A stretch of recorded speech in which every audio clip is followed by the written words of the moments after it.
முழுங்கி முழுங்கித்தான் நல்லா ஆடுவாரு, பாடுவாரு, நடிப்பாரு, பாட்டுல விடுவாரு. என்னது பாடல் பாடல் எதுவும் பேச்சு நம்பிதான் கண்ணு என் பேச்சு நம்பி போ. நாளுக்கு நாள் முன்னாடி வந்துடும். அப்படி என்ன மாசமாவா உருவம் உருவம் நீ இதுக்கே தான் தெரிஞ்சிட்டு இருக்கிற நீ. ஏய் ஆகட்டும், மெயின் கேட் லிக்க வச்சிருக்கேன், போய் பாத்துக்கறேன். போய் பாரு.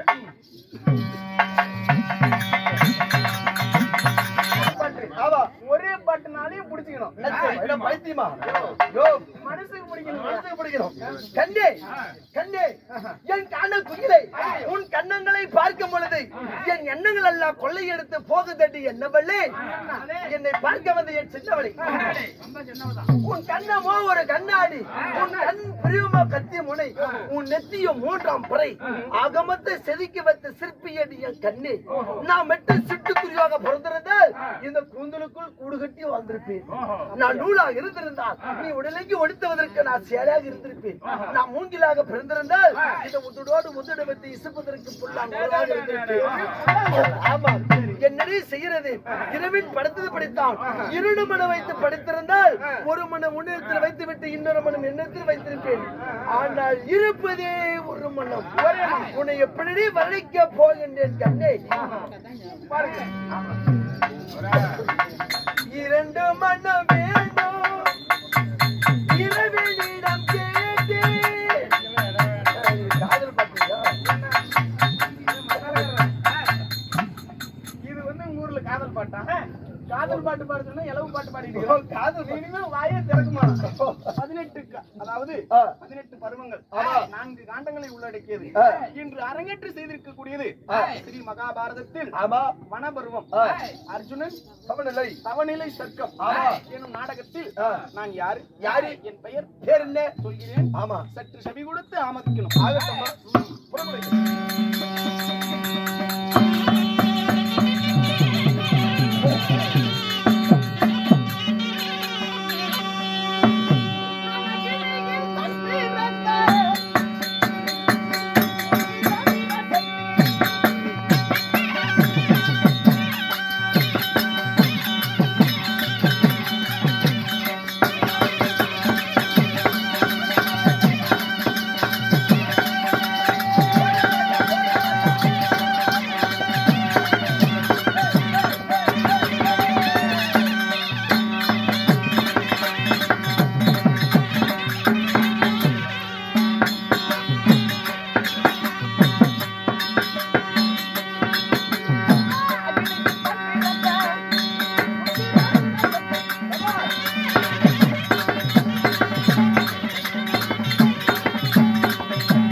என்னுடைய பெயர் விருத்தாந்திரம். ஆமா, 1000 மின்னலிலே ஜோதி மின்னலை போல் பூர்ண சந்திரன் எப்படி உதயகாலமாய் வருவார் ஓஹோ அதுபோல் ஓடு ஓடி வந்திருக்கும் ஆமா என்னுடைய பெயர் உன்னுடைய பெயர் திரௌபதி என்று சொல்வார்கள்.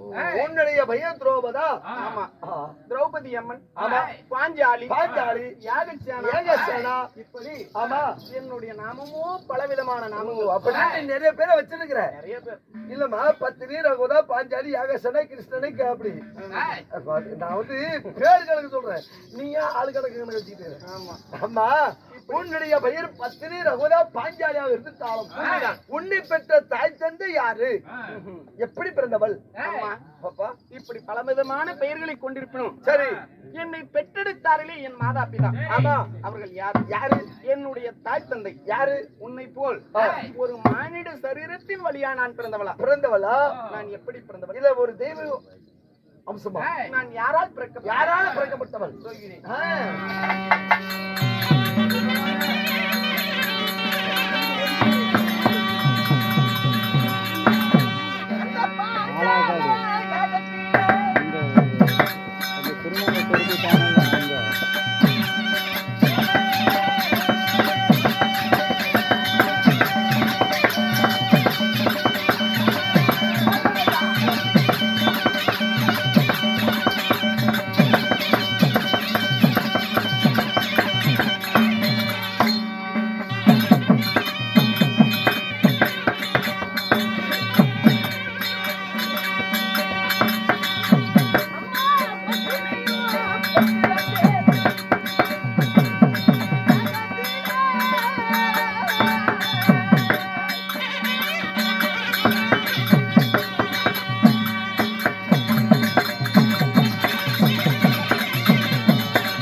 உன்னை போல் ஒரு தாயின் அங்கத்தின் வழியா பிறக்கவில்லை. சரி, பெண் எப்படி பிறந்தவள்?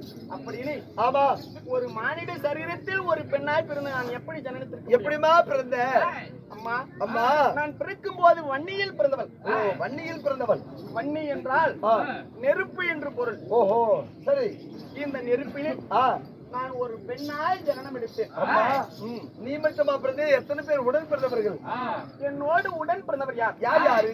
என்னுடைய அண்ணனாய் விளங்கக்கூடியவர் என் அருமை சகோதரன் துஷ்டதுய்மன். ஓ, அண்ணனா துஷ்டதுய்மன். ஆமா, சரி. அதற்கு வெளியவர் திரௌபதி, சிகண்டினி. இப்படி நாங்கள் நெருப்பிலே பிறந்தோம். சரி. ஏன் காரணம் என்ன? இந்த நெருப்பிலே பிறக்க வைத்த என்னுடைய தாய் தந்தை, என் தந்தையாரா விளங்கக்கூடியவர் பாஞ்சால நாட்டை ஆண்டு வரக்கூடிய துருவாதன். ஓ, துருவாதன். ஆமா, சரி. அதாவது பாஞ்சாலராஜன் என்று சொல்வார்கள். ஆமா, தன்னுடைய மனைவியார் விளங்கக்கூடியவர் கௌசவி. ஓஹோ, அவர்களுக்கு நான் இந்த நெருப்பின் யாகத்தின் வழியாய் பிறந்தவர். சரிமா. காரணம் என்னம்மா? அம்மா, நெருப்பில் பிறக்க வைக்கக்கூடிய காரணம் யாது? இந்த நெருப்பிலே நான் ஏன் பிறக்க வேண்டும்? இருவருக்கும் மகளாக பிறக்காமல் அக்னியில் நாங்கள் பிறந்த காரணம். காரணம் என்ன? அம்மா, அம்மா, என் தந்தையாரா விளங்கக்கூடியவர் பாஞ்சாலராஜன். சரி. பால்ய பருவத்தில் அக்னி கோத்திர மகாமுனிவிடத்தில் பாடசாலையில் கல்வி பயின்றார். சரி. அந்த பாடசாலையில் அதே சமயத்தில் துரோணர் என்று சொல்லக்கூடிய ஒரு மாணவனும் ஆமா பயின்று வந்தார். சரி. என் தந்தை பாஞ்சாலராஜனுக்கு எந்த வித்தை கற்றுக் கொடுத்தாலும் மறந்து போயிடுவார். ஓ மறந்துடுவாருடைய தந்தை பாஞ்சால மன்னன். சரிம்மா. என் தந்தைக்கு ஞாபக சக்தி கம்மி. எந்த வித்தையை சொல்லி கொடுத்தாலும் உடனே மறந்துடுவார். ஆமா. ஏன்னா ஒரு நாடாள கூடிய அரசன் நாளைக்கு இளவரசனா ஆகக்கூடியவர். ஆமா. இப்படி எந்த வித்தையுமே தெரியாம இருந்தா நம்ம நாட்டை எப்படி ராஜ்ய பரிபாலனம் செய்ய முடியும்? ஆமா ஆமா ஆமா. அதற்காக மிக மன வருத்தமுற்றவராகி சரி பாடசாலையில் துரோணர் சிறந்து விளங்கினார். ஆமா. அப்ப துரோணரிடத்தில் போய் கேட்டார், துரோணா உனக்கு தெரிந்த வித்தைகள் அனைத்தையும் எனக்கு கற்றுக் கொடு. ஏன்னா நான் ஒரு இளவரசனுடைய மகன். ஆமா. இந்த பாஞ்சால நாட்டுக்கு நான் அரசனாகி விட்டார் உனக்கு பாதி நாட்டையே தருகிறேன் என்று என் தந்தையார் அந்த துரோணரிடத்தில் சொன்னார். சொல்லிவிட்டார். அதை கேட்டு அந்த துரோணரும் என் தந்தை பாஞ்சாலராஜனுக்கு யானை ஏற்றம் குதிரை ஏற்றம் வில்வித்தை கதை பயிற்சி இப்படி அனைத்து வித்தைகளுமே கற்றுக் கொடுத்தார். சில காலங்கள் கழிந்தவுடனே என் தந்தை பாஞ்சால நாட்டுக்கு அரசனாகி விட்டார். பாஞ்சால நாட்டுக்கு அரசன். ஆமா. சரிமா. அந்த நேரத்தில் அந்த துரோணர் தன்னுடைய மகனா விளங்கக்கூடியவர் அஸ்வத்ராமன். ஆமா. அவர் குதிரையின் வயிற்றிலே பிறந்தவர். ஆமா. ஒரு தாயினுடைய அங்கத்தில் பிறந்தவனுக்கு தாயினுடைய பால் ருசி எப்படி இருக்குன்னு தெரியும். கண்டிப்பா தெரியும். குதிரையின் வயிற்றிலே பிறந்தவனுக்கு ஒரு தாயின் பால் ருசி எப்படி இருக்குன்னு தெரியாது.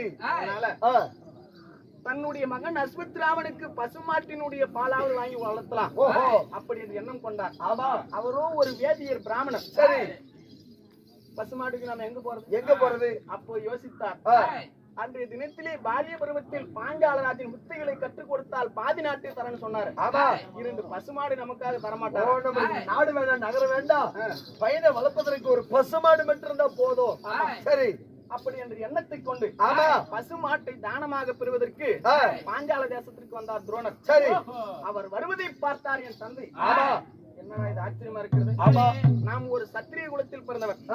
இந்த ஜாதியில் ஒரு பிராமணன். இவர் தன்னுடைய நண்பன் என்று சொல்லிவிட்டார்.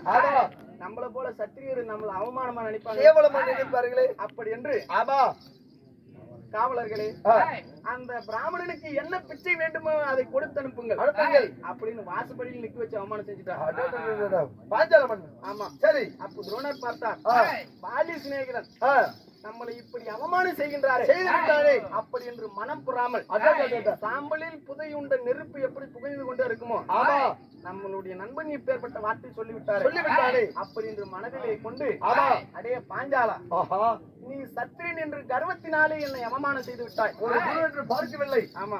ஒரு குருவை மறந்த குரு துரோகியை. அப்படி என் மகனுக்கு பால் ஊற்றி வளர்த்தலாம் என்று மாடுகளை வாங்கி உன்னிடத்தில் வந்தான். ஆமா.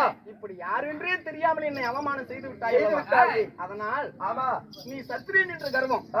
உன்னை போன்ற சத்திரியர்களுக்கு நான் வில்வித்தை கற்றுக் கொடுத்து உன்னை கட்டி இழுத்து வந்து என் பாதத்தில் போடலனா நான் துரோணாச்சாரியாரே இல்ல சபதம் வைத்து அப்படி என்று அனைத்து அரசர்கள் மத்தியில் சபதம் வைத்தார். அதை கேட்ட துரோணர் என்ன செய்தார்? இந்த சபதத்தை நிறைவேற்றுவதற்காக பாண்டவர்களுக்கும் கௌரவர்களுக்கும் வில்வித்தை கற்றுக் கொடுத்தார். அதற்கு குரு காணிக்கை இந்த பாஞ்சாலனை பிடித்து என்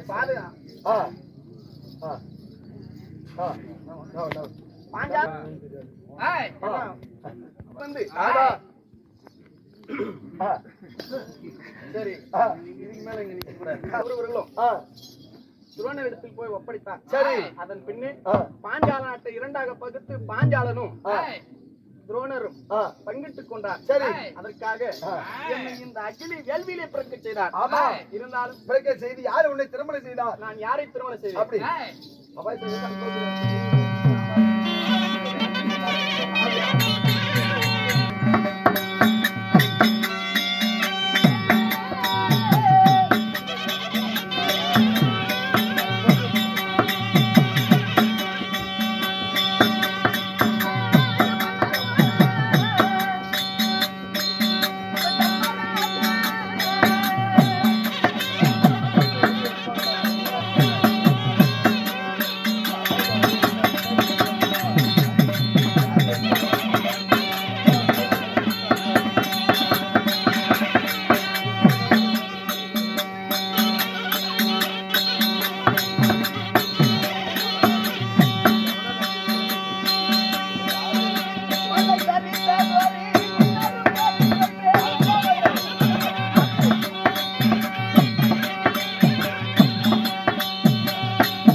பெற்றெடுத்தேன். யாரம்மா திருமணம் செஞ்ச? என்னதான் எனக்கு எத்தனை கணவன்மார்கள்? எத்தனை கணவர்? என்ன ஒரு ஆச்சரியமா இருக்கு. அத்தனை. எனக்கோ ஒரு பொம்பளை ஒரு திருமணம் செய்யலாம். எத்தனைங்கறிய? உண்மைதான்.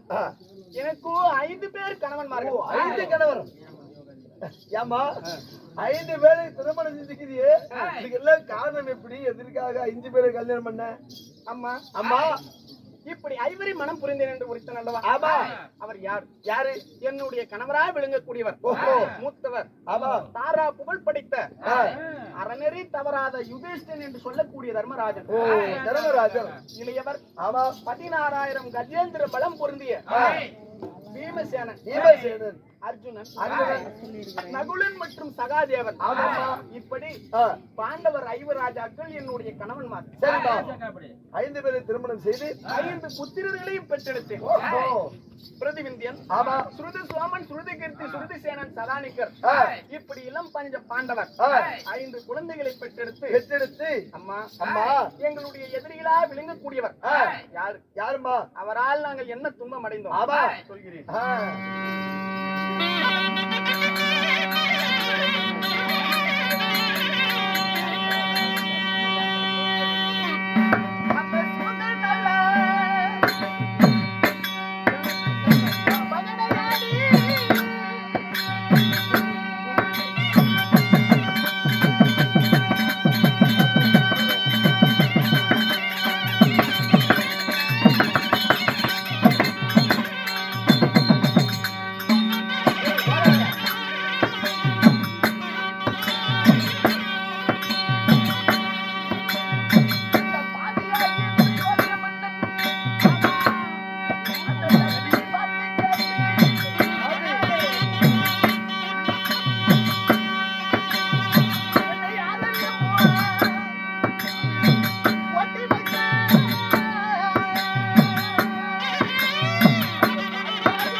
என்னுடைய கணவன்மார்களின் எதிரிகள் சரி அந்த கௌரவர்கள். ஆமா. துரியோதனன் முதற்கொண்டு விகர்ணன் வரை இந்த பாண்டவர்களின் மேல் உள்ள வஞ்சத்தினால் எங்களை என்ன செய்தார்? செய்தாரு வஞ்சகமாக அஸ்தினாபுரத்திற்கு விருந்துக்கென்று வரவழைத்தார். அப்படி வரும் நேரத்தில் என் கணவர் தர்மராஜன் சூதாட்டத்தில் மிகவும் பிரியமானார். என் கணவனுடைய பலவீனத்தை நன்கறிந்தவர் துரியோதனன். அதனால் தர்மராஜன் என் கணவரை சூதாட்டத்திற்கு அழைக்க அவரும் சரி என்று ஒப்புக்கொண்டு சூதாட தொடங்கினார். சூதாட்டம் என்றால் விளையாடுவதற்கு ஒரு சுவாரஸ்யம் வேணுமே. அதனால் பந்தயம் வைத்தார் என்று ஜெகனி மாமன் சொன்னார். அதன் பிரகாரம் துரியோதனனும் என் கணவர் இருவரும் பந்தயம் வைத்தார். நாடு நகரம் நவநீத செங்கோல் அனைத்தையுமே சூதாட்டத்தில் வைக்க என் கணவர் அந்த ஜெகனி இடத்தில் தோல்வியுற்றார். தோல்வியுற்ற பிறகு அப்போது உன்னுடைய தம்பிமார்கள் இன்னும் திரௌபதி அனைவற்று பேரில் இருக்கிறார்கள், அவர்களை வைத்து இந்த சூதாட்டத்தை ஆடி இழந்ததை மீண்டும் பெற்றுக்கொள் என்று ஜெகனி மாமன் சொன்னார். இழந்ததை மீண்டும் திரும்ப பெற வேண்டும் என்று ஆசையினார் என்ன என்ன செய்தார்? என்ன செய்தாரு? உடனே ஆ. மீண்டும் ஒரு ஆட்டத்தை துவங்க ஆ. அந்த ஆட்டத்திலே ஆ. தம்பிமார்களையும் தோற்றார், தன்னையும் தோற்றுவிட்டார். ஆமா. ஐவருக்கும் சொந்தமாக விளங்கக்கூடிய இந்த திரௌபதியும் ஆ. சூதாட்டத்திலே வைத்து இழந்து விட்டார். சரி. சூதாட்டத்தில் தோற்ற பாண்டவர்கள். ஆமா. ஆனால் ஆ. ருதுவாகியிருக்கும் என்னை ஓஹோ. ஒற்றை வஸ்திரம் பறித்தவரை ஆமா. அந்த பாவியாகி துச்சோதனன் மயிர்பிடித்து இழுத்து என்னை மானபங்கம் செய்தார். என்னுடைய வஸ்திரத்தை உருவி ஆமா. என்னுடைய அங்கத்தை பார்க்க வேண்டும் என்று ஐயோ. என்னுடைய துயில்களை உருவினார். ஆமா. ஒருவருக்கு நான் 5 கணவர்களை மணந்தேன். ஆமா. 5 பேர்களும் ஆ. மரம் போல் தலை குனிந்து நின்றார். ஆமாமா. ஏன் ஒரு வார்த்தை கேட்கல. யாரோ தோல்வி அடைந்து விட்டார்களவா? ஒருவருக்கு 5 பேரை திருமணம் செய்தாலும் தன்னுடைய மனைவியை மாற்றான் தொற்றிருப்பதை எந்த ஒரு கணவனும் பார்த்துக் கொண்டிருக்க முடியுமா? முடியாது, முடியாதுமா. இருந்தாலும் 5 பேரும் இருந்தார். சரி. அப்போது இருந்தும் இறந்தவர்கள் போல் அல்லவா? ஆமாமாமா. அதனால் ஆ. என் அண்ணன் மாயவன் உதவியை நாடி ஆ. ஹரிகோவிந்தா என்று உயிரை கைக்குப்பினேன். ஆமா. மாளாத துயில் குடித்து என்னுடைய மானத்தை காப்பாற்றினார். நாயக்கண்ணன். அப்போது சபதம் வைத்து